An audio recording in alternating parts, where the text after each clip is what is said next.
Durante todo este mes de enero han estado estudiando el tema la Biblia. El próximo mes de febrero estudiarán otro tema y ya el próximo domingo, Dios mediante, subirán aquí y dirán algo acerca de lo que han estado estudiando durante todo el mes de enero. Vamos a orar un momentito, hermanos, por favor, vamos a orar. Cierra tus ojos ahí donde estás. Queremos pedir la ayuda, el respaldo, la bendición del Señor sobre este tema, sobre este estudio que estamos comenzando nuevamente, las famosas 7 iglesias del Apocalipsis. El domingo pasado vimos el mensaje del Señor a la iglesia de Éfeso.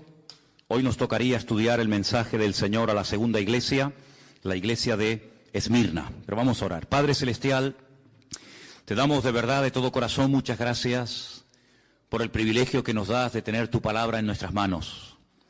Gracias, Señor, por este regalo maravilloso, este libro perfecto que revela tu corazón, Señor, que nos da la información genuina y correcta para que nuestra vida sea una vida edificada sobre la verdad.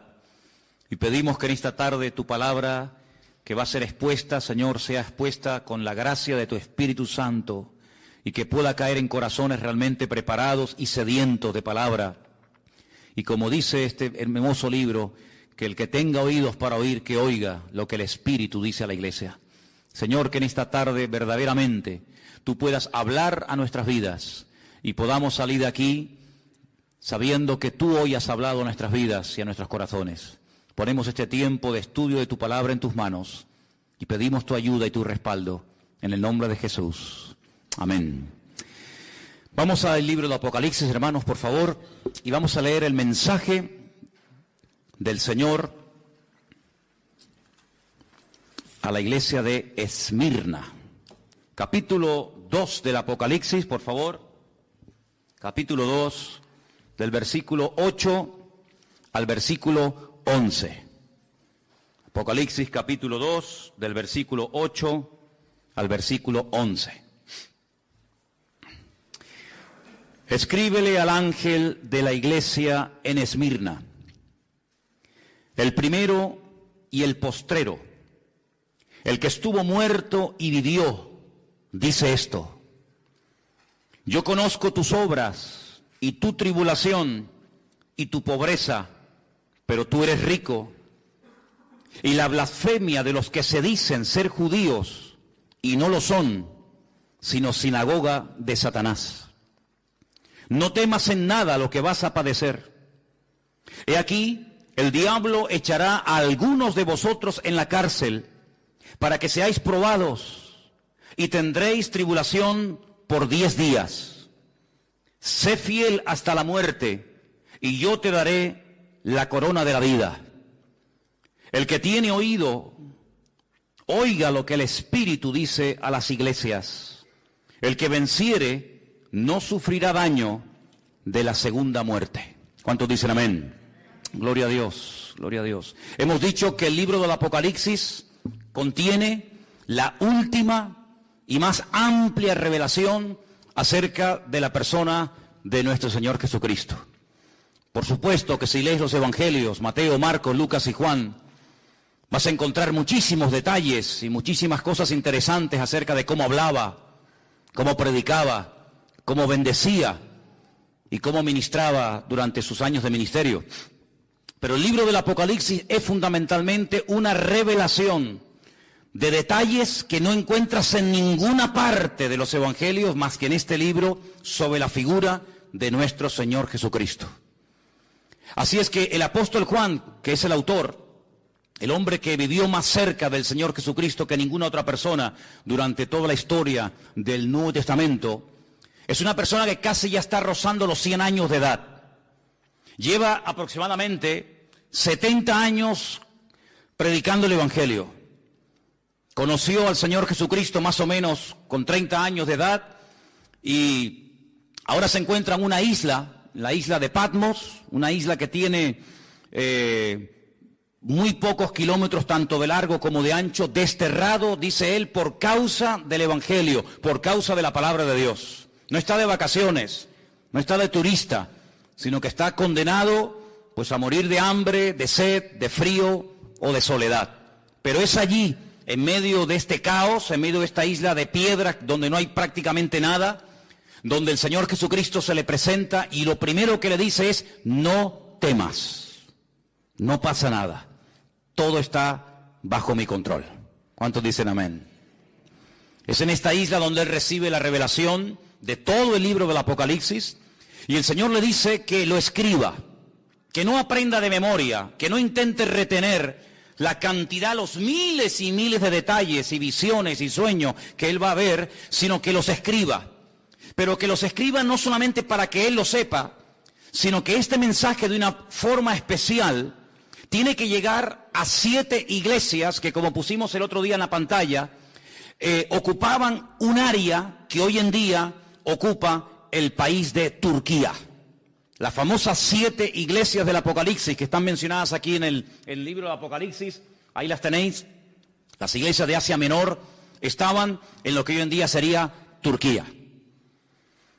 Un país hoy en día conquistado por el Islam, pero que en aquel tiempo era un pilar del cristianismo y de misioneros y de obreros y de personas que amaban y servían al Señor con toda su alma y con todo su corazón. La semana pasada vimos lo que el Señor le dijo a la iglesia de Éfeso. Le dijo que reconocía que habían trabajado, que habían sido una buena congregación durante mucho tiempo, que estaban en un lugar muy difícil por la presión espiritual que sufrían los miembros de dicha congregación. Una iglesia que realmente fue una joya durante mucho tiempo, fue una iglesia madre que produjo otras congregaciones hijas, que son estas. Una iglesia donde el apóstol Pablo estuvo nada más y nada menos que 2 años de su vida allí, sin moverse, en Éfeso. Una iglesia que empezó con 12 personas, pero terminó con miles y miles de miembros. Y una iglesia que conocía muy bien Juan, porque los últimos días de la vida y del ministerio del apóstol Juan los pasó en Éfeso. No murió en Patmos, sino murió en Éfeso. Y fue allí donde vivió también con la madre de nuestro Señor Jesucristo, con María, ¿verdad? Porque él recibió el encargo de cuidarla cuando el Señor Jesucristo moría en la cruz. En ese lugar también fue Timoteo, pastor de esa iglesia durante un buen tiempo. Las cartas que Pablo le escribe a Timoteo, se las escribe cuando es pastor en Éfeso. Allí también había un matrimonio que colaboraban activamente en la obra, un matrimonio que fue un apoyo tremendo para el ministerio del apóstol Pablo, porque además tenían la misma profesión de Pablo, y era Priscila y Aquila. También estuvo un tal Tíquico.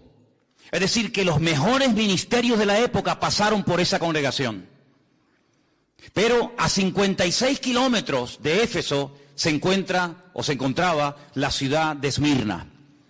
La ciudad de Esmirna era una ciudad muy importante. Era una ciudad que la llamaban la flor de Asia. Todos los piropos, la ciudad más hermosa, la ciudad más bonita de esa zona era precisamente la ciudad de Esmirna. La palabra Esmirna significa mirra. Era una ciudad que producía este elemento tan importante en la cultura religiosa de la época como era la mirra. Era una ciudad donde se cree que aproximadamente vivían más de 250.000 personas. Una ciudad bastante grande. Fijaros que el Señor, cuando le dice a Juan que le escriba a la iglesia, la forma como se presenta a la iglesia es muy interesante.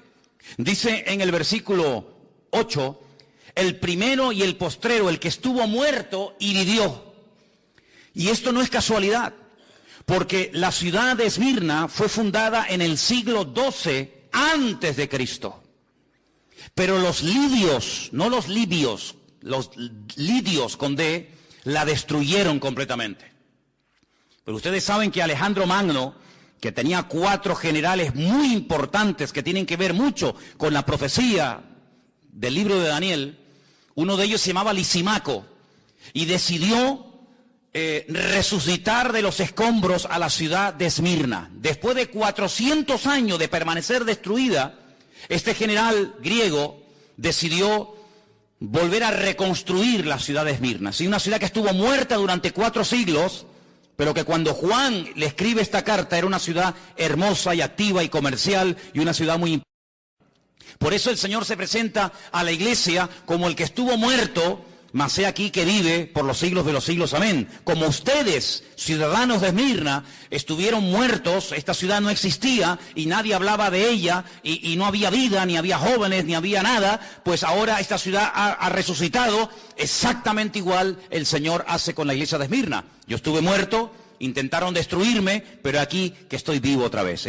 Por esa razón el Señor se presenta de esta manera a esta iglesia. Es una ciudad hermosa, espiritualmente hablando muerta, espiritualmente hablando pobre, pero materialmente tremendamente rica. Qué paradoja, ¿no? Una ciudad rica, una ciudad donde sobraba trabajo, una ciudad próspera, pero espiritualmente tremendamente pobre. Cuando ustedes leen, por ejemplo, la carta de quien la haya escrito a los hebreos, dice que muchos hermanos en aquella época sufrían el despojo de sus bienes materiales. Por eso la iglesia de Esmirna estaba pasando, entre comillas, una crisis económica. Por eso dice, ustedes son pobres, pero pone entre paréntesis, pero sois ricos, en el sentido de que lo más probable es que las autoridades romanas de la época le hayan quitado todas las posesiones materiales a los hermanos de dicha congregación. Y probablemente era prácticamente imposible conseguir para un cristiano trabajo en la ciudad de Esmirna. Por eso estaban pasando un momento muy difícil. Pero no solamente en esta ciudad había estos problemas, sino que además en esta congregación el Señor les da una palabra de advertencia. Es una de las pocas iglesias de las 7, es una de las pocas congregaciones que no recibe, digamos, una palabra de exhortación para corregir el rumbo, en el sentido de que hay falsa doctrina, enfriamiento del amor o falsas profecías. No. La iglesia de Esmirna recibe una palabra de advertencia porque viene un tiempo de prueba, viene un tiempo de persecución contra la iglesia. Y como el jueves nos predicaba Anderson en el mensaje acerca del Espíritu Santo, una de las 27 funciones diferentes del Espíritu Santo en la vida de un creyente y de una congregación, una de ellas es que Él nos recordará lo que Él nos ha enseñado, Él tomaría de Cristo y le glorificaría, y Él nos haría saber lo que ha de venir. En otras palabras, la iglesia de Esmirna tenía que estar preparada antes de y no después de. El Señor Jesucristo les dice a través de este mensaje que vienen 10 días de persecución. Ahora, no es algo literal. Hay un estudio muy interesante, que es el estudio de la numerología, gematría en hebreo, que tiene que ver con todos los números que aparecen en la Biblia. Aparecen muchísimos números. El número 10 no es un número literal en el sentido de que van a venir 10 días de persecución, sino es como una forma de decir, viene un periodo de tiempo, más o menos corto, de persecución. Pero en vez de decirlo así, dicen, vienen 10 días de persecución a la iglesia. Pero no es que sean 10 días, lunes, martes, miércoles, jueves, y ya está, no. Sino es un periodo corto de tiempo. Eso es lo que significa, vienen 10 días de persecución. El discípulo más aventajado, el discípulo más importante de todos los que tuvo el apóstol Juan, fue un tal Policarpo. No me va a dar tiempo y no voy a hablar de Policarpo porque no tengo tiempo de hacerlo, pero yo les pediría a ustedes, en internet tienen todo lo que quieran, lean todo lo que puedan de este gran varón de Dios. Policarpo fue uno de los pastores de esta iglesia. Fue muerto en la hoguera en el año 156 después de Cristo. Él era miembro de la iglesia de Esmirna. Simplemente un pequeño detalle. Cuando lo llevaron para prenderla en la hoguera y habían puesto la hoguera encendida para meterlo dentro y le dijeron, te damos la última oportunidad. Si reniegas de Cristo, si te retractas en cuanto a tu fe, te libras de la muerte. Y él dijo, no hace falta que me lleven a la hoguera, porque durante más de 80 años he estado sirviendo al Señor, jamás se ha portado mal conmigo y en el último momento de mi vida no le voy a renegar. Y dice que él salió corriendo y se metió dentro de la hoguera y de esa manera dio su vida por el Señor. Y esto fue en la famosa ciudad de Esmirna, la iglesia donde Policarpo asistía. Así que cuando leemos en el versículo 10 que viene tiempo de prueba, que viene tiempo de persecución a la iglesia no podía decir, es que no sabíamos nada. Yo nunca me olvidaré cuando un día, no sé cómo ni quién lo hizo, recibimos un correo, y fue un correo que muchas iglesias recibieron, de un pastor sirio. Un pastor de Siria mandó aquí una vez a esta congregación y a otras un mensaje.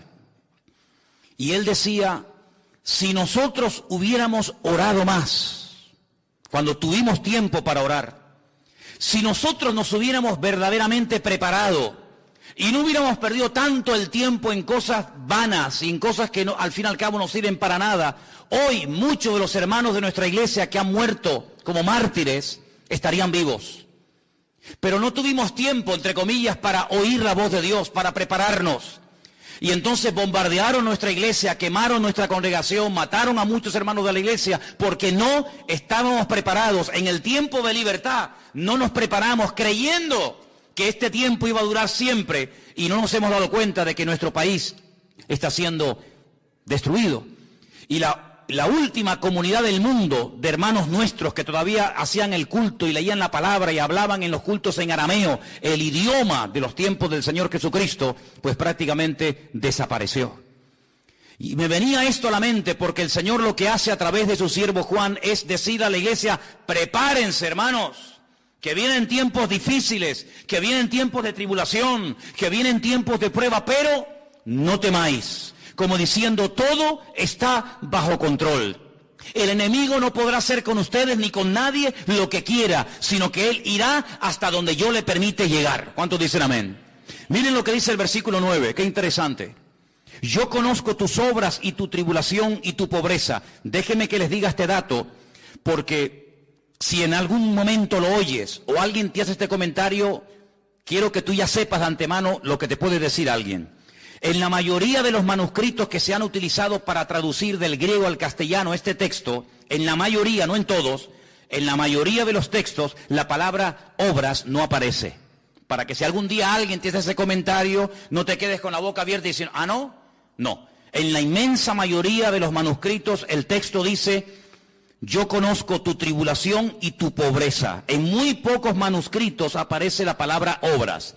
Por lo tanto, es un detalle que tienen que tener en cuenta. Pero no varía el texto en absoluto. Yo conozco tus obras, tu tribulación y tu pobreza, y la blasfemia de los que se dicen ser judíos y no lo son, sino sinagoga de Satanás. Aquí la palabra tribulación, hermanos, no solamente es un tiempo de persecución, de matanzas, de martirio y de crímenes, sino habla también, hace referencia a un tiempo de presión. A un tiempo en el que será muy difícil vivir tu vida y tu relación con el Señor. Un tiempo en el que vas a saber, en el que vas a tener que aprender a trabajar y a moverte y a servir al Señor bajo presión.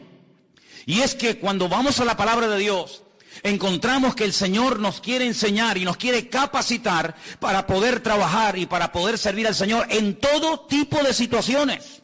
No solamente cuando hay aplausos y reconocimiento y abundancia, etcétera, etcétera, lo cual es muy fácil, sino que el Señor fundamentalmente está más interesado en preparar y en entrenar a su pueblo para la tribulación, para la presión y para las dificultades que realmente para la prosperidad y para la abundancia. Y eso es lo que el Señor le está diciendo a la iglesia. Vienen tiempos en los que los creyentes en esta ciudad de Esmirna van a ser tremendamente presionados. Se van a sentir como gente pobre, como miserables, pero recuerden, ustedes son ricos. Porque la riqueza del creyente no depende de su patrimonio. Porque la riqueza del creyente no depende de lo que tiene, sino depende de lo que es y al Dios que sirve. ¿Cuántos dicen amén? Por lo tanto dice, ustedes se sienten como pobres. No tenemos dinero, no tenemos mucho poder adquisitivo, no tenemos muchos recursos económicos, pero olvídense de eso. Vuestra riqueza no es lo que tenéis, vuestro patrimonio, que nadie os puede quitar, dicho sea de paso, es la presencia y la gloria del Señor en vuestras vidas. Además dice que habla de la blasfemia. La palabra blasfemia se podía haber traducido, y yo pienso que hubiera sido una mejor traducción, por palabra calumnia.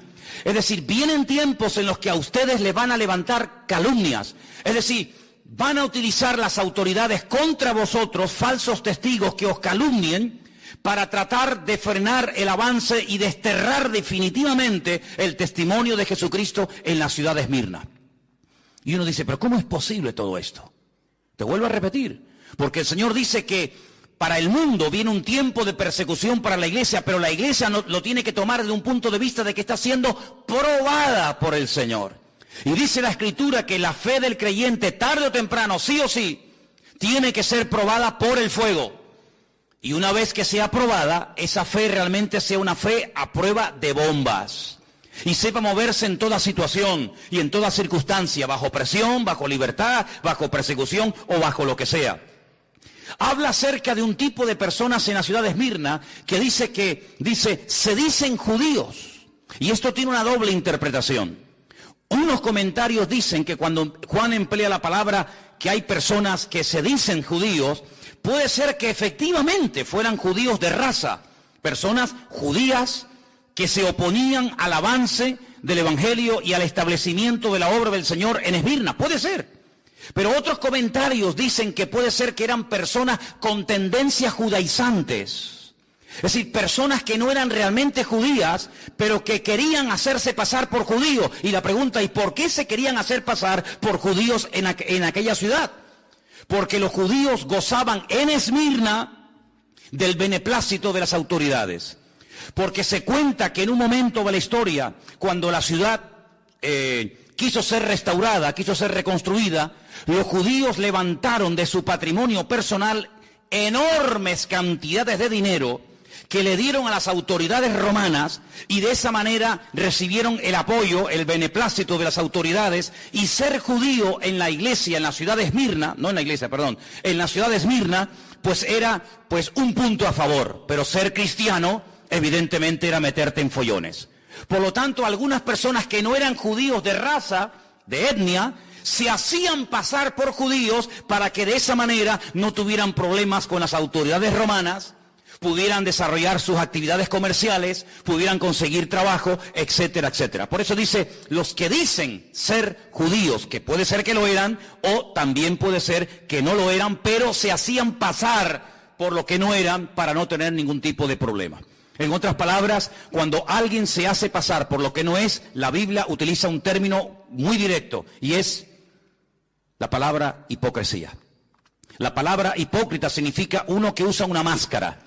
La palabra hipócrita se utilizaba en el teatro griego, greco-romano, cuando los actores utilizaban caretas para ocultar su verdadera identidad y para hacer un papel que no era verdaderamente el suyo, no era la esencia propia de ellos, pero a los actores se les llamaba en cierto sentido hipócritas, no como un término despectivo, sino simplemente como alguien que utilizaba un disfraz, una careta, para que no se le reconociera públicamente. Hoy en día la mayoría de los actores actúan a cara descubierta, pero en aquellos tiempos no era así el teatro, era diferente. Por lo tanto, lo que el Señor está tratando de decir aquí es que la iglesia no tiene que parapetarse, no tiene que esconderse, no tiene que disfrazarse de nada ni de nadie, sino que tenemos que ser lo que somos con todo orgullo para la gloria del Señor. ¿Cuántos dicen amén? Dice el texto que iban a ser perseguidos. Y yo quiero pararme aquí y decir varias cosas referente a esto. Nosotros en este momento, aquí en Europa, concretamente aquí en España, no estamos siendo perseguidos. Pero esto no fue siempre así. Esto no fue siempre así. El que ahora en este momento no quemen nuestras iglesias, no echen a nuestros hijos de las universidades y de las escuelas, que nos dejen leer la Biblia, que podamos tener un culto con un cartel fuera y cantar y todo el barrio irnos, no siempre fue así. En este país ha habido persecución. España es un país bañado con sangre de mártires. España es un país donde han muerto miles de creyentes por la causa del Señor Jesucristo y por el Evangelio. No siempre fue permitida la lectura de la Escritura. Nosotros somos el resultado y el producto de muchos hermanos que pagaron un precio altísimo para que hoy en día nuestra juventud y nuestros niños, y nosotros incluidos, podamos disfrutar de esta libertad. Pero no siempre fue así, queridos hermanos. Y es que si tú estudias la historia de la iglesia desde que nació, prácticamente hasta el día de hoy, la iglesia siempre en algún momento de la historia ha sido perseguida. Tenemos ahí en el tablón de anuncios de la iglesia, yo les pediría que después se acerquen y lo vean, los países donde en este momento están nuestros hermanos sufriendo terribles persecuciones. Sin lugar a dudas, de todos los países que en este momento hay persecución, el más complicado, el más difícil, donde realmente es un peligro el ser creyente, es en Corea del Norte. Es el país donde más persecución hay en este momento contra la iglesia. Pero por ejemplo en China, hasta hace muy poco tiempo, la persecución contra los cristianos ha sido horrorosa durante años, durante décadas, ¿verdad?, del régimen comunista. Pero como bien saben ustedes, yo hace unos días estuve con un pastor chino, en el barrio chino de Londres, y este hermano me decía que la iglesia está creciendo, que tienen varios cultos durante la semana, pero China es un país donde han estado perseguidos los hermanos durante muchísimo tiempo, pero hoy por hoy hay más de 7,000 chinos que cada semana están entregando sus vidas a Cristo y bautizándose para la gloria del Señor. Es decir, que donde más los han perseguido es hoy por hoy donde más está creciendo y extendiéndose el Evangelio. ¿Cuántos dicen amén?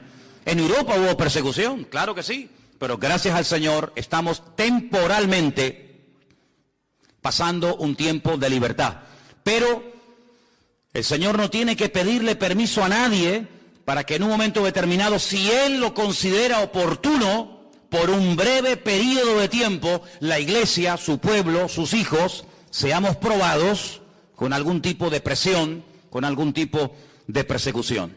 El creyente tiene que partir de la base de que por muy bien que lo quieras hacer, por muy bien que te comportes, por muy buen testimonio que tengas, en cualquier momento se pueden levantar enemigos contra ti. El apóstol Pedro es muy claro cuando habla a los hermanos que están siendo perseguidos en aquella época y le dice: hermanos, por favor, no sorprendáis del fuego de la prueba que os ha sobrevenido, como si alguna cosa extraña os aconteciese. Los padecimientos que estáis pasando en este momento en otras latitudes, en otras naciones del mundo, también hay hermanos que los están experimentando y sufriendo. Por lo tanto, si en algún momento nos enteramos, o tú mismo, en la familia, en el trabajo, en la universidad, o donde sea, te sientes presionado, perseguido, cuestionado, etcétera, no te sorprendas, va en el paquete, va incluido que en un momento determinado, sin necesidad de pedirte permiso, Dios te puede poner a prueba en este área de tu vida, si Él lo considera oportuno. ¿Pero qué le dice el Señor a la iglesia? ¿Solamente le da la información? ¿Para qué? ¿Para asustarla? No, para prepararla. Pero además le dice: no temas. Y esta expresión, hermanos, no temas, es una expresión que a mí de verdad me fascina, porque el Señor sabe que como seres humanos en algún momento podemos tener miedo. Hay gente hoy en día, tal vez entre nosotros puede ser, que haya gente que le tenga miedo a cosas que si las contaras y las dijeras, tal vez alguna persona se reiría, pero a ti realmente te da temor. Hay gente que es incapaz de acercarse al borde de una montaña porque dice que se le va la cabeza y tiene miedo a las alturas. Hay gente que tiene miedo a los gatos. Hay gente que tiene miedo a quedarse solo o sola. Hay gente que tiene miedo a caer enfermo. Hay gente que tiene miedo a dormir con la puerta cerrada y tienen que dormir con la luz encendida. Hay tanto tipo de temores. Pero el Señor a todos y a cada uno de nosotros, en cualquier circunstancia o situación en la que nos encontremos, siempre el Señor te dirá: no tengas ningún temor, no temas. Yo estoy contigo y nadie te podrá hacer frente en todos los días de tu vida. ¿Cuántos dicen amén? ¿El Señor nos puede probar? Claro que sí. Hay un versículo que quiero leerlo, lo tengo aquí apuntado, no quería olvidarlo. Está en 2 de Timoteo 3:12, te lo leo y dice: todos los que quieran vivir piadosamente en Cristo Jesús padecerán persecución. ¿Conocías ese versículo?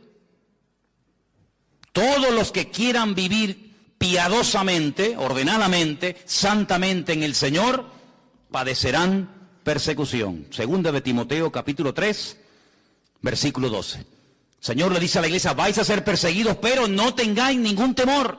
Y le dice: sigan siendo fieles. Esa expresión cuando le dice sean fieles, en el texto original dice sigan siendo fieles. No es que a partir de ahora vais a ser fieles, no, hasta aquí habéis sido fieles. Pero cuando venga la persecución, seguid perseverando en vuestra fidelidad. Y hermano, es que hay un ingrediente, hay una asignatura que no puede ser en nuestras vidas, una asignatura pendiente, y es la constancia en el Señor. Imagínense la cantidad de gente que hemos conocido en todos estos años.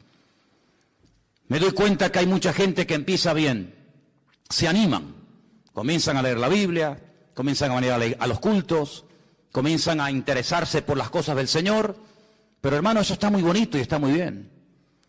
Pero aquí lo importante no es tener una buena temporada. Aquí lo importante es ser fiel, como dice aquí, hasta la muerte. ¿De qué sirve que leas durante un mes todos los días la Biblia y te levantes temprano a orar, si luego al mes siguiente no sabes ni dónde dejaste la Biblia y ya ni siquiera te acuerdas del Señor ni de orar? No quieras correr y abarcar demasiado en poco tiempo. Sed fieles y constantes hasta la venida del Señor, dice la Escritura. Estad firmes y constantes, creciendo en la obra del Señor siempre. La Biblia apela continuamente a la fidelidad, a la constancia, a la perseverancia, un día y otro día, sin afanarse, sin preocuparse, sin ningún temor, sin ninguna preocupación, sino dependiendo el minuto a minuto, el día a día de la presencia de nuestro Dios. Vienen tiempos difíciles, vienen tiempos de prueba, vais a ser probados, pero no temáis, sed fieles, aprender a perseverar. Y es algo muy interesante ver que en la iglesia, en la ciudad de Esmirna, se levantaron todo tipo de calumnias y todo tipo de acusaciones contra los hermanos. Leyendo esto y preparándome para este mensaje, descubrí que las 5 cosas que utilizaban las autoridades de la ciudad de Esmirna contra los hermanos eran estas. Se les acusaba de ser desleales al César de Roma. Al César de Roma se le llamaba Kairos. ¿Qué te parece? La palabra Kairos se traduce por señor, pero no es señor José, señor Antonio, señor Jorge, señor Juan, sino Kairos es el Adonai, es la máxima autoridad, ¿verdad? Cuando el Nuevo Testamento se escribió, que se escribió en griego, el apóstol Pablo, en una de sus cartas dice que si confesamos que Cristo es el Kairos, el Señor, la máxima autoridad, seremos salvos.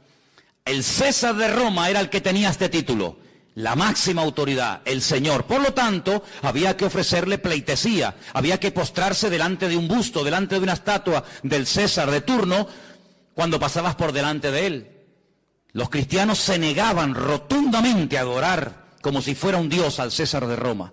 Los cristianos estaban dispuestos a morir antes de doblar sus rodillas y adorar al César como si fuera un dios. Eso fue lo que le dijeron a Policarpo en el 153 después de Cristo. Pero ¿qué más te da? Di que el César es el Kairos, que es el Señor, y después te vas a tu casa y aquí no ha pasado nada. Pero él dijo, bajo ningún concepto, el Kairos, mi autoridad y mi Señor no es un hombre, es mi Señor Jesucristo. ¿Cuántos dicen amén? Por eso eran acusados de ser gente peligrosa, de ser gente desleal a las autoridades de la época, nada más lejos de la realidad. Segunda calumnia o acusación, que era gente inmoral y practicaban el canibalismo. Y tú dices, ¿cómo se puede acusar a un cristiano de ser un caníbal? Porque resulta que cuando llegaba el momento de partir el pan y el vino, esas reuniones que se llamaban en aquella época ágapes, donde había coinonía, donde había comuniones, eran a puerta cerrada. Sí, hermanos, sí. Eran a puerta cerrada, no podían entrar gente que no fuera realmente miembros de la congregación, no podían entrar visitas, no podían entrar inconversos. Los ágapes, cuando se repartía el pan y el vino, aquel pacto, aquel nuevo pacto, donde el Señor dijo, el que no come mi carne y el que no bebe mi sangre, y sabemos que es algo metafórico, de ahí que tenemos que estudiar hermenéutica, ¿verdad? No puede ser mi discípulo, no puede formar parte de mi familia, pues había extendido la idea de que hacían actos de canibalismo y comían carne humana y bebían sangre de seres humanos por las malas palabras traducidas o interpretadas del Señor Jesucristo. Y decían que esos actos eran como lo que hacían los romanos, orgías y lugares de promiscuidad sexual, y los acusaban de eso. Tercera calumnia o acusación, los acusaban de ateos. Como si fuera un delito ser ateo. Pero como no eran politeístas, como no adoraban a Afrodita, ni a Apolos, ni a Júpiter, ni a ninguna divinidad de la época, sino que adoraban a un solo Dios y que encima no se le podía representar en forma de hombre o de mujer, los llamaban ateos, personas peligrosas, porque eran personas en contra de la religión establecida de la época. Los acusaban de incendiarios. Ahora pueden entender por qué Nerón les echó la culpa a los romanos de haber prendido fuego a Roma, lo cual no fue cierto, que lo hicieron los cristianos, sino fue él. ¿Por qué? Porque en los cultos se hablaba mucho acerca del infierno. Se hablaba mucho acerca de las llamas eternas del fuego del infierno. Y entonces les acusaban de que esta gente algún día le prendería fuego a las fortalezas romanas, a los templos romanos y a las ciudades romanas y las terminarían destruyendo. Y finalmente los acusaban de romper familias. Es decir, el Evangelio a veces distancia y separa miembros de la familia. Seamos sinceros. La Biblia nos enseña que a veces cuando una persona se convierte, tus familiares por un tiempo, no siempre, pero por un tiempo, pueden llegar a convertirse en tus peores enemigos. Cuando yo me convertí y comencé a asistir a una pequeña congregación en Las Palmas, había una chica que se había convertido, que había sido drogadicta y había practicado un tiempo la prostitución. Y su padre delante de mí le decía: prefiero verte otra vez drogándote y prostituyéndote que yendo a esa iglesia a adorar a ese Dios y juntándote con esa gente. ¿Y cómo un padre le puede decir eso a una hija? Pues se lo decía, hermanos.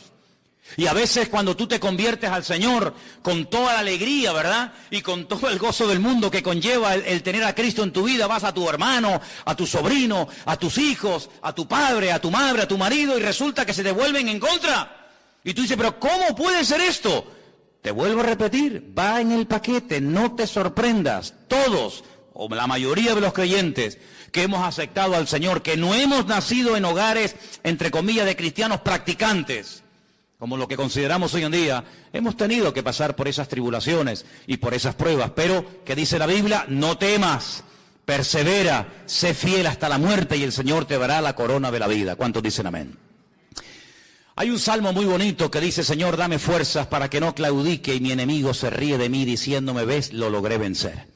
Así que mentalízate de que hay ojos, hay familias, hay amigos, hay vecinos, hay compañeros de trabajo que te observan, que te estudian, que te analizan y están esperando el más mínimo fallo para enseguida tirarse encima de ti. Por eso tienes que buscar más que nunca al Señor, porque la vida cristiana no se ha diseñado para vivirla herméticamente en una burbuja que nadie se entere. No somos espías del reino de Dios, somos testigos del reino de Jesucristo. ¿Cuántos dicen amén? No hacemos las cosas a escondidas, sino que somos luz y sal de la tierra y queremos que todo el mundo y las puertas de nuestra iglesia estarán siempre abiertas para que cualquier persona en cualquier momento pueda venir y grabar y filmar y sacar fotografías y hacer lo que quieran, porque no nos ocultamos, porque no tenemos ningún temor de decir: somos hijos del Rey de Reyes y Señor de los Señores, y no nos avergonzamos del Evangelio, porque el Evangelio es poder de Dios para salvación. ¿Cuántos dicen amén? Pero a ellos los acusaban de eso en aquella época, y muchos murieron, y muchos fueron descuartizados y quemados y torturados hasta la muerte. Ahora, hay algo muy interesante en el mensaje del Señor a esta iglesia que quiero destacar. Si os dais cuenta, en el versículo 9 aparece un nombre. Dice que había personas que,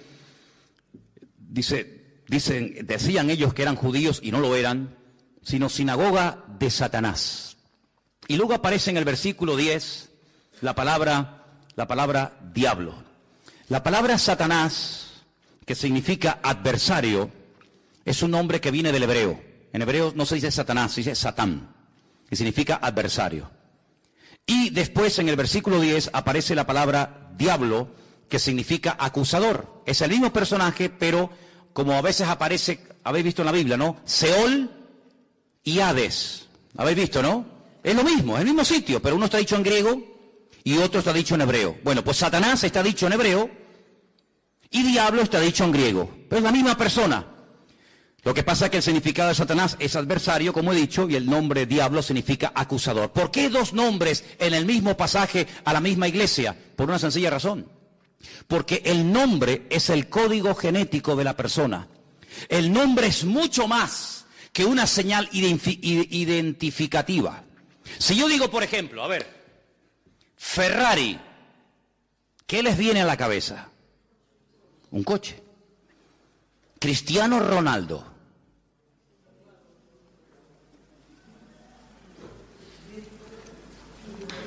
¿Sí o no? El nombre conlleva muchas cosas, mucho más que simplemente decir: este es Juan, este es Pedro, este es Antonio. En la Biblia, la palabra nombre es Shem. Quédense con eso. Shem. La palabra alma es Neshama. Shem, Neshama. Nombre, alma. Si yo les escribo la palabra alma, que es la vida, ¿verdad?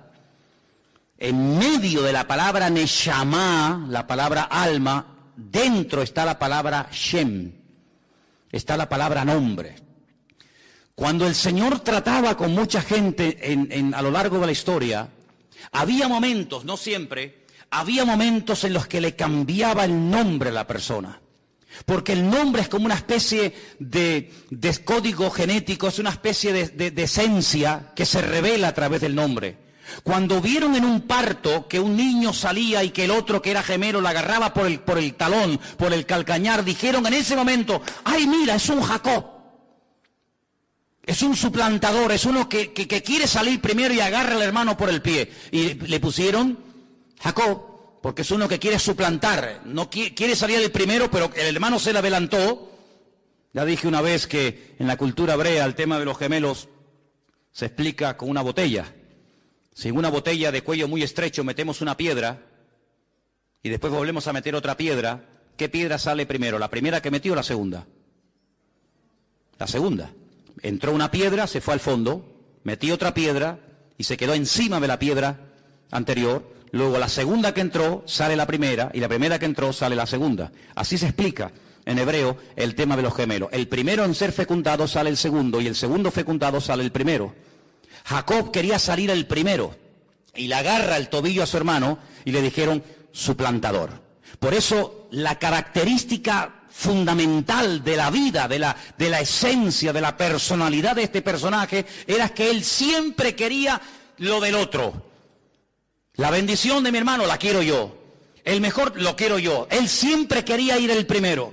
Cuando el Señor trata con él y le dice, es que así no puedes ir por la vida, porque el fin no justifica los medios, yo te voy a cambiar el nombre y nunca más te llamarán suplantador. Hay otro camino, hay otra forma, otra conducta en la vida que no es ni la mentira, ni la manipulación, ni la tergiversación, ni nada por el estilo, sino es un camino de obediencia, es un camino de santidad. Si tú quieres conseguir todo a lo bruto, puede ser que lo consigas, pero nunca podrás decir que fue el Señor el que te lo dio, sino fue tu fuerza, tu sabiduría, tu experiencia. De ahí que el Señor le diga al pueblo de Israel, cuidadito, cuando entréis en la tierra prometida, en la tierra de Canaán, cuidado que comiencen los rebaños a reproducirse y las cosechas a ser abundantes. Tengan mucho cuidado, no sea que caigan en el error, en la trampa de decir, mi fuerza, mi poder, mi sabiduría ha producido este imperio. No, Señor, ten mucho cuidado,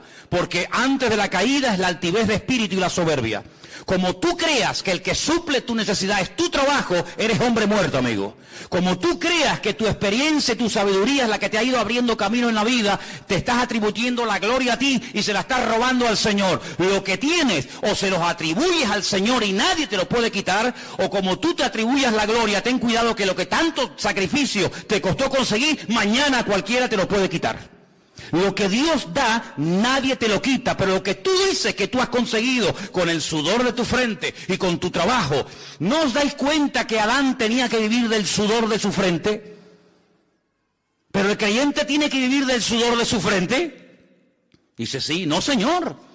Adán tenía que vivir del sudor de su frente porque tú te has desconectado de mí. Yo te di el paraíso, yo te di lo mejor y tú te has desconectado de mí, por lo tanto a partir de ahora te buscas la vida.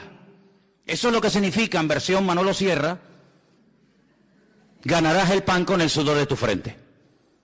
¿No me quieres? Búscate la vida. A partir de ahora vas a comenzar a sudar. Conmigo no ibas a sudar nunca.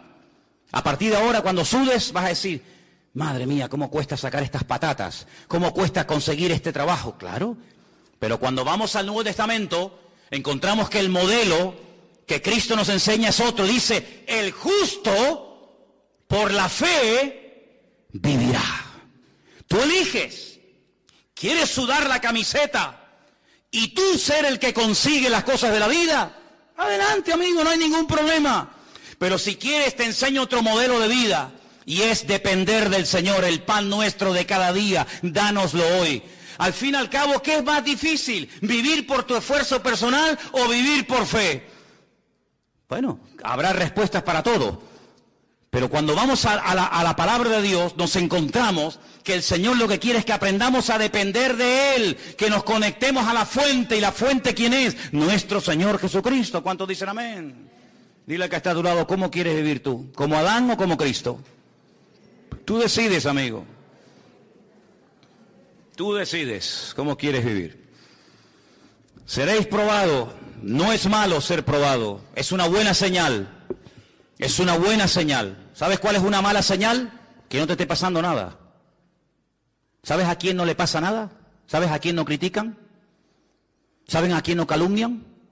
¿Sabes quién nunca se siente mal si sube el petróleo o baja el petróleo? Si pierden el trabajo. ¿Saben quién? Los muertos. Nunca vas a ver una manifestación de muertos en el cementerio de San Lastenia. No nos hacen caso. Nos tienen aquí abandonados, metidos en cajas. No me traes flores, te has olvidado de mí, te has enamorado de otro hombre, te has enamorado de otra mujer. Los muertos no se quejan, porque nadie se mete con ellos, es con los vivos. Por lo tanto, el ser probado es una buenísima señal, querido. ¿Y probado en qué? ¿En qué fue probado Cristo? ¿En qué fue probado Cristo? Dice la Biblia, ¿en qué fue probado? ¿En qué? En todo. ¿Y tú crees que nosotros vamos a ser mejores que Él y no vamos a ser probados en todo? Si Él fue probado en todo, ¿qué garantía tienes tú de que Él no permita, si lo desea, en un momento determinado que tú y yo también seamos probados en todo? ¿Cómo vas a conocer la fidelidad de Dios si toda la vida vives en abundancia? Pero cuando vives en escasez vas a poder decir con autoridad, no desde la plataforma de la teoría, sino desde la realidad, el Señor es mi pastor y nada me faltará. Yo sé lo que digo, ¿verdad? ¿Qué testimonio puede dar el enfermo que ha visto un toque de Dios en su vida, de decir, el Señor es mi médico divino, ¿verdad? Luego hay pruebas que fortalecen tu fe, hay pruebas que descubren la naturaleza del Dios al cual sirves, y la esencia del Señor no se conoce en la abundancia, sino se conoce en la prueba, porque la prueba es una bendición de Dios para la vida del creyente. Dios, como dije antes, no tiene que pedirnos permiso. Todo está bajo el control de Dios, y lo importante no es el tiempo que Dios permita la prueba, sino la actitud que yo voy a tener durante el tiempo de prueba, porque la actitud es lo que marca la diferencia. ¿Cuántos dicen amén? Ahora, es interesante notar la recompensa de la iglesia. Fíjate, dice aquí en el versículo 10, no temas en nada de lo que vas a padecer, y aquí el diablo echará a algunos de vosotros en la cárcel para que seáis probados, tendréis tribulación por 10 días o un de tiempo, sé fiel hasta la muerte, y yo te daré la corona de la vida. Tal vez a nosotros esto de la corona no nos diga nada, pero en aquellos tiempos a los atletas, ¿verdad?, se les coronaba con una corona de laureles, pero una corona, como dice la Biblia, corruptible. Te ponían una corona de laurel muy bonita sobre tu cabeza, sobre tu cuello, pero tarde o temprano se marchitaba. Era una corona corruptible, pero el galardón, la corona que el Señor le dará a sus hijos que sean fieles hasta la muerte, es una corona, dice, incorruptible. Y esta mañana es cuando leía esto, me dio algo, un vuelco en el corazón, porque la palabra iglesia está en plural en el versículo 11 y en todos donde lo leas. El que tiene oído, oiga lo que el Espíritu le dice a la iglesia. ¿Dice eso? No. A las iglesias, no es lo mismo la iglesia que las iglesias. Es como cuando, por ejemplo, he oído gente que dice el versículo, a los suyos, a los Juan 1:11, a los suyos vino y los suyos no le recibieron. Yo a veces me quedo callado, no les digo nada, pero eso no dice la Biblia. ¿Ah, no? No. Algunos dirán, no, en la mía sí dice eso. Yo me corto un brazo como el de la película de la noche, que la Biblia suya no dice, a los suyos vino, sino que la Biblia dice, a lo suyo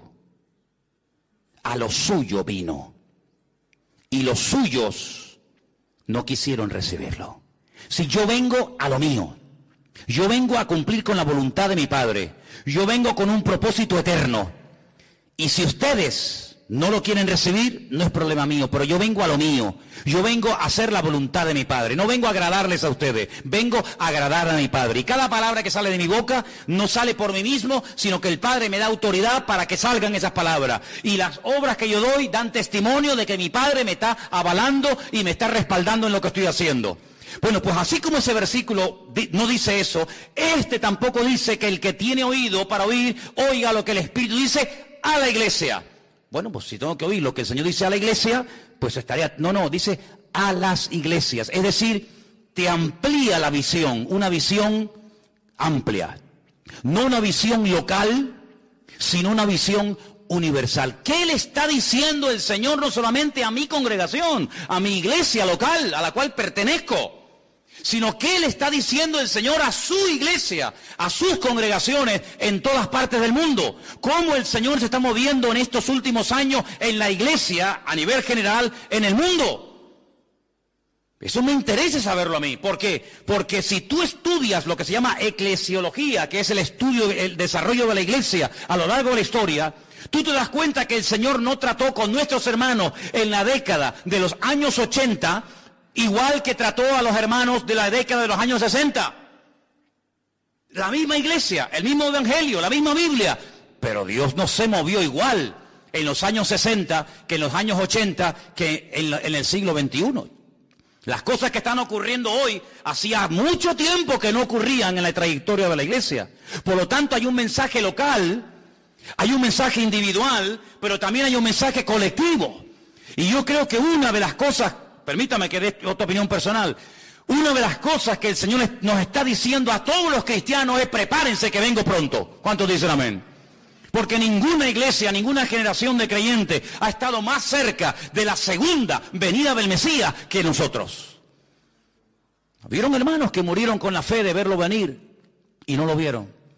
Pero nosotros en este momento estamos viendo profecías que hace 2000 años que no se cumplían. Estamos viendo cosas que se dan hoy en día tan fácilmente que hace 10 años atrás hubiera sido imposible que eso que hoy en día es normal se dé hoy por hoy. Por lo tanto, es muy importante que abramos los oídos y estemos atentos. Y hay algo que nos puede ayudar, a veces no tanto, pero a veces nos puede ayudar, y es oír las noticias, leer los periódicos, ver cómo habla la gente del mundo. Ver cómo hablan en las tertulias, ver cómo hablan los políticos, y te das cuenta de que ha empezado el principio de dolores. Ustedes que están en la calle y que conocen a tanta gente de la calle, tú no palpas, no te das cuenta cómo habla la gente, qué preocupaciones tiene, qué temores tienes. Por eso dice la Biblia que en los últimos tiempos las iglesias tienen que estar atentos a los mensajes en plural que Dios está lanzando a su pueblo. Porque el Señor no ha parado de hablar. El problema es que hay muchos que han dejado de oírle. Y cuando una persona no le oye es porque o no quiere oír o porque es sordo. Y la iglesia no es sorda, pero hay creyentes que a veces no quieren oír ciertas y determinadas realidades. Ahora, dice que la promesa para la iglesia es que les daría una corona de vida, pero algo muy interesante que le promete a esta iglesia, y es que no experimentarían, no sufrirían ningún daño de la muerte segunda. A lo mejor algunos de ustedes saben lo que es la muerte segunda, pero otros dicen: ¿cómo que la muerte segunda? Voy a ver si lo digo bien. El que nace una vez, morirá 2 veces. El que nace 2 veces, morirá una vez. Lo repito. El que nace una vez, morirá 2 veces. El que nace 2 veces, morirá una vez. ¿Lo habéis entendido? ¿Lo podemos decir juntos? A ver si vais a meter la pata. Venga. El que nace 2 veces, morirá una vez. El que nace una vez, morirá 2 veces. ¿Cuántas muertes hay? Bueno, vamos a leer en la Biblia. Que sea la misma Biblia la que nos hable. Apocalipsis 20:11. Vais a ver cómo lo vais a captar al momento, sin ningún problema. O de aquí salimos teólogos, o salimos locos como cabras, ¿no? No hay término medio. Apocalipsis capítulo 20, versículo 11. Escuche. casi al final del libro. Vi un gran trono blanco y al que estaba sentado en él, de delante del cual huyeron la tierra y el cielo y ningún lugar se encontró para ellos. Escucha, vi a los muertos, grandes y pequeños, de pie. A los muertos, sí, de pie, ante Dios. Los libros fueron abiertos y otro libro fue abierto, el cual es el libro de la vida. Se hace mucha referencia al famoso libro de la vida. ¿Qué es el libro de la vida? El libro de la vida es el libro de familia de Dios. Ustedes tienen un libro de familia, ¿no? Y ahí aparece el nombre de los hijos, cuando nacieron. Pues Dios tiene un libro de familia, claro, imagínate cómo será el libro. El libro de familia de Dios se llama el libro de la vida. Hay otros libros, la Biblia habla de otros libros, sí, habla del libro donde se escriben lo que hemos hecho. El libro de las obras. Ya eso está en el Antiguo Testamento. Pero luego habla del libro de la vida. Y otro libro fue abierto, el cual dice aquí es el libro de la vida. Ahora, un pequeño matiz, permitan que haga esta pausa. La palabra vida en hebreo nunca se puede escribir en singular. ¿Vale? La palabra vida en hebreo es hayim y siempre es plural. No hay vida, hay vidas. Es una palabra muy interesante porque la Biblia habla de varias vidas, no de esta vida efímera y pasajera, ¿verdad? Entonces es el libro de las vidas. Pero bueno, fueron juzgados los muertos por las cosas que estaban escritas, ¿dónde? ¿En el libro de la vida? No, en los libros. Luego hay libros de registro de nuestra vida, lo que hicimos y por qué lo hicimos y cómo lo hicimos. No es que yo hice tal cosa, pero ¿cómo lo hiciste, mijo? Quejándote, lamentándote, ¿qué te crees? ¿Que es el número de lo que hace, el número de cosas? No, es con qué actitud haces las cosas. Entonces fueron abiertos esos libros según sus obras y el mar entregó los muertos. Ahí estaba Miriam, Leonardo DiCaprio, el de Titanic. El mar entregó los muertos que había en él y la muerte y el Hades. Hades es en griego lugar de los muertos, Seol, lugar de los muertos, es en hebreo, lo mismo.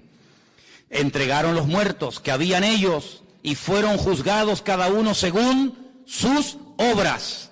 La muerte, fíjate, es como un ente particular, ¿no? La muerte, no es algo abstracto. La muerte y el Hades, dos cosas diferentes, fueron lanzados al lago de fuego. Esta es la muerte segunda. ¿Te das cuenta? Esta es la muerte segunda. Y el que no se halló inscrito en el libro de la vida fue lanzado al lago de fuego.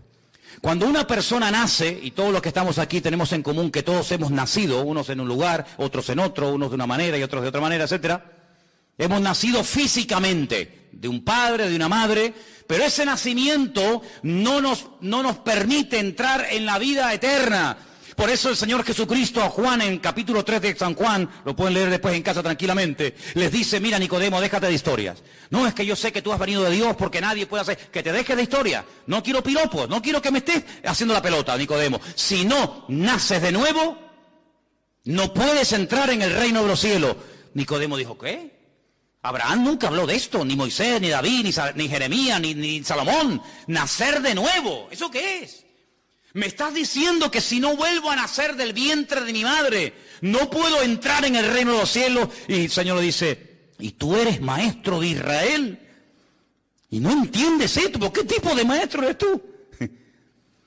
Lo que es nacido de la carne, carne es. Y lo que es nacido del espíritu, espíritu es. Vamos a ampliar el concepto. Pablo escribe una carta a los Efesios y les dice, Él, el Señor, os dio vida cuando estabais muertos en vuestros delitos y en vuestros pecados. No solamente de muerte se muere. No solamente una persona está muerta cuando lo llevas al cementerio y lo entierras, sino que hay personas que comen, hablan, respiran, dan discursos políticos, dan clases en la universidad, tienen familia y están muertos. Espiritualmente hablando, se sobreentiende. Porque somos espíritu, alma y cuerpo.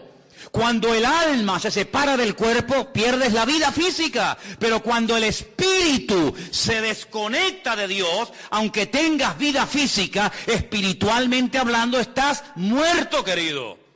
Y cuando el Señor viene a nuestra vida, Él que dice, yo soy el camino, la verdad y la vida.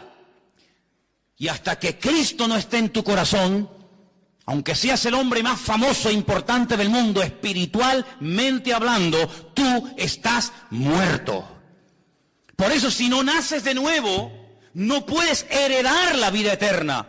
Porque si nosotros heredásemos la vida eterna por nuestro nacimiento natural, por nuestro nacimiento físico, ¿para qué tuvo que venir Cristo a morir por nosotros en la cruz? Si ya simplemente por el hecho de nacer, ya soy salvo, entonces, ¿qué necesito yo de salir por las calles y predicar el evangelio a nadie?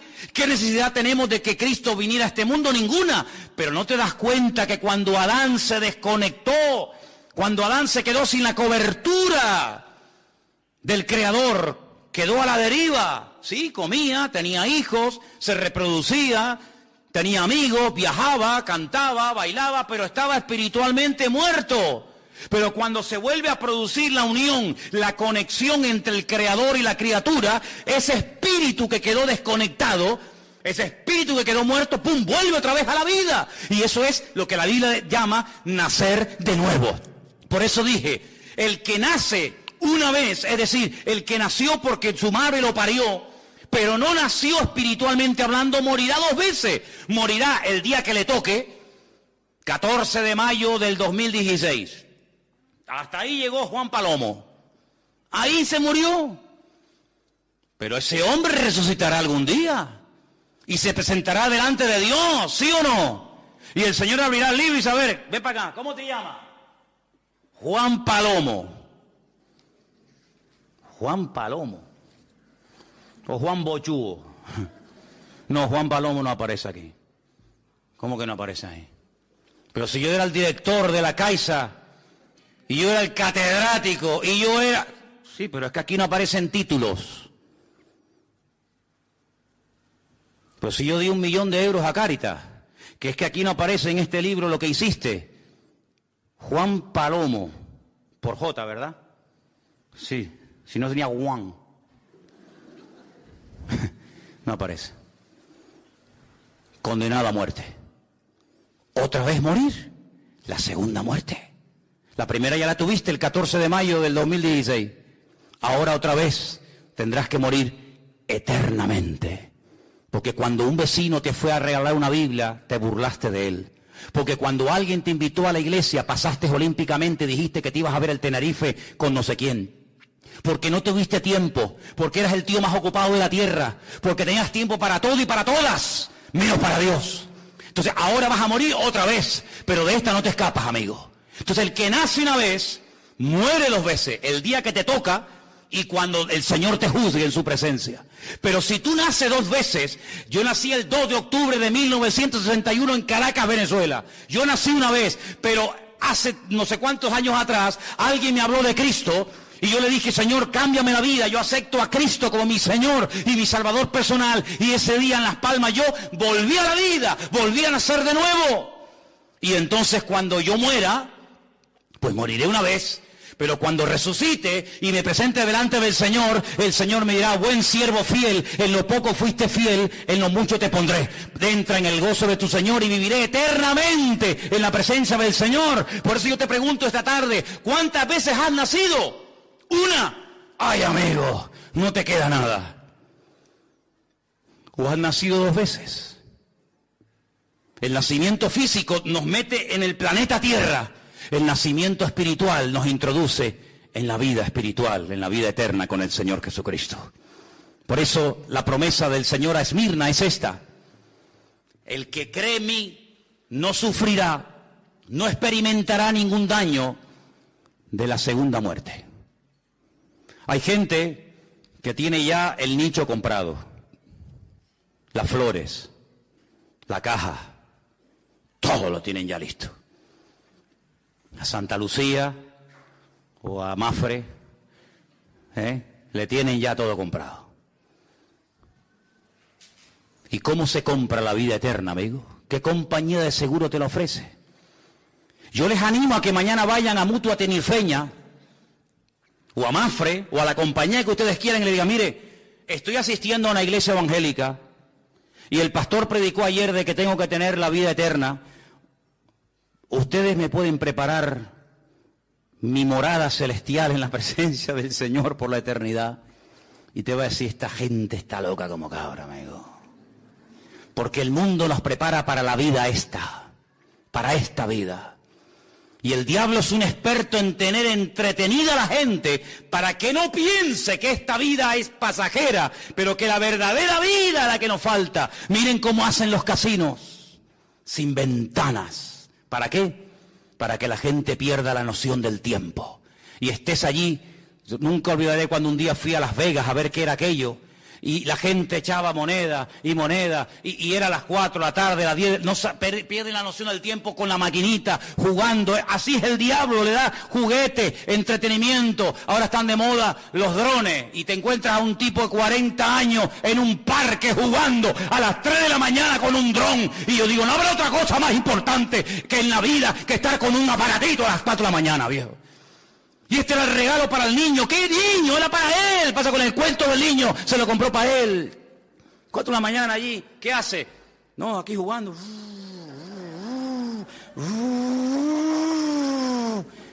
Y yo digo, increíble, hermano. Se le va la vida jugando a los machanguitos. Pero el diablo es un experto en ponerle orejeras a la gente y que no mire para atrás. Y que no sepas que mañana esa esquela que lees en el periódico puede ser la tuya y sea demasiado tarde.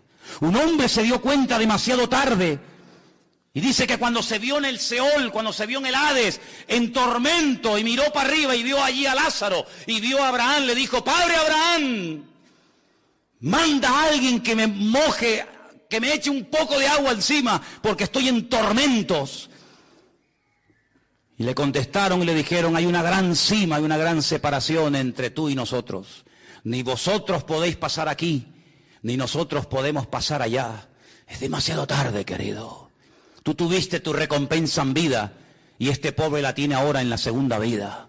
Bueno, pues entonces ya que yo no tengo remedio y ya que yo no voy a salir de aquí, estoy condenado eternamente. Ahora me acuerdo que tengo una familia enorme y un montón de hermanos. Manda, Padre Abraham, a alguien a mi casa para que le dé testimonio, para que no vengan aquí conmigo, porque para mí sería terrible ver aquí conmigo a mi padre, a mis hijos. Ni siquiera tengo 30 años. Veo tan lejos, sí, hermano.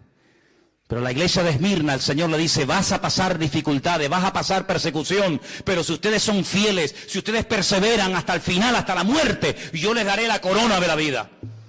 Y amados, yo quiero que en esta tarde cerremos nuestros ojos un momento y te hagas esta pregunta, que es la pregunta más importante de toda tu existencia. ¿Tú le has entregado tu vida al Señor Jesús? Yo no te pregunto si estás viniendo aquí a la iglesia, lo cual sí está muy bien, muy bonito y es muy importante. No, yo no te pregunto eso. Hay muchos cultos a los que el diablo va también. Hay muchas congregaciones a las que el diablo le gusta ir. Yo no te pregunto si vas a una iglesia, si das ofrendas, si cantas. No, yo no te pregunto eso. Yo te pregunto si tú verdaderamente eres salvo y le has entregado tu vida al Señor Jesús. Porque si tú no le has entregado tu vida al Señor Jesucristo, tú arderás eternamente en las llamas del infierno, amigo. Y me da igual si usted cree o no cree en esto, es la pura realidad y es la palabra de Dios. Y cuando ese libro sea abierto, si tú no le has entregado tu vida a Cristo, tú recordarás toda la vida el mensaje que hoy aquí en Garcilaso de la Vega tú oíste. Donde el Señor te confronta y el Señor toca y llama a la puerta de tu corazón y te dice, yo quiero ser tu Señor, quiero ser tu Salvador, quiero que nazca 2 veces para que mueras una sola vez. Y en la primera vez que naciste tú no tomaste parte activa alguna. Pero en esta segunda vez tú sí puedes decidir cuándo y dónde vas a nacer. Es cuando tú le abras la puerta de tu corazón al Señor y entiendas que el libro del Apocalipsis no se escribió para asustar a nadie. sino para revelar a Cristo y para que la gente le conozca y le sirvan a Él. La salvación no viene con el tiempo. La salvación no se hereda de padres a hijos, de abuelos a nietos. La salvación es personal e intransferible. Nadie se puede salvar por ti, nadie se puede, nunca, jamás. No te pregunto si crees en Él, supongo que crees en Él. Te pregunto si tú nunca le has entregado de verdad, de corazón, tu vida al Señor Jesucristo. Y como dice la Biblia, lo he confesado públicamente con mi boca. Y no he nacido de nuevo. Hoy es el momento más importante de tu vida. Porque hoy tú decides dónde vas a pasar la eternidad y quién será tu cobertura espiritual durante toda tu vida. La salvación es algo muy importante que no se puede comprar, no se puede estudiar, solamente se recibe por la fe en Cristo Jesús, Señor nuestro. Si hay alguna persona en esta tarde entre nosotros que no ha aceptado nunca, aunque te has congregado, pero no tiene nada que ver, tú nunca verdaderamente has nacido de nuevo, vives de la fe de otros, vives de la gloria de otros, pero no es tu experiencia. Qué bonito cuando dice la Biblia el Dios de Abraham, pero también el Dios de Isaac. Y también el Dios de Jacob. No solamente era el Dios del abuelo, sino de papá y de los hijos. Si tú en esta tarde le quieres entregar tu vida al Señor Jesucristo y decirle, quiero que inscribas, que anotes mi nombre en el Sefer Hayim, en el libro de la vida. Ahora te entrego mi vida, Señor Jesús.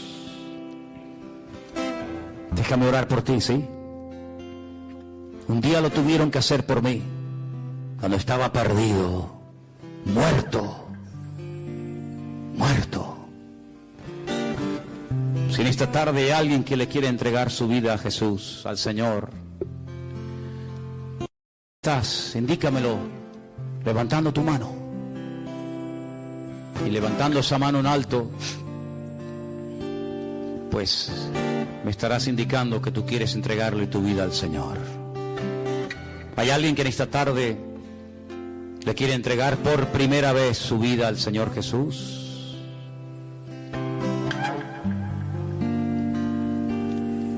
Aleluya, Jesús. Me dijo hace muchos años un pastor finlandés en el País Vasco, qué importante, Manolo, es de vez en cuando en las iglesias hacer un llamamiento. Imagínate que hubiera una sola persona en esa reunión que quisiera entregarle su vida a Cristo. Así que, si en esta tarde hay alguna persona que le quiera entregar su vida a Cristo, pues ahora es el momento. ¿Hay alguien más? ¿Hay alguien en esta tarde?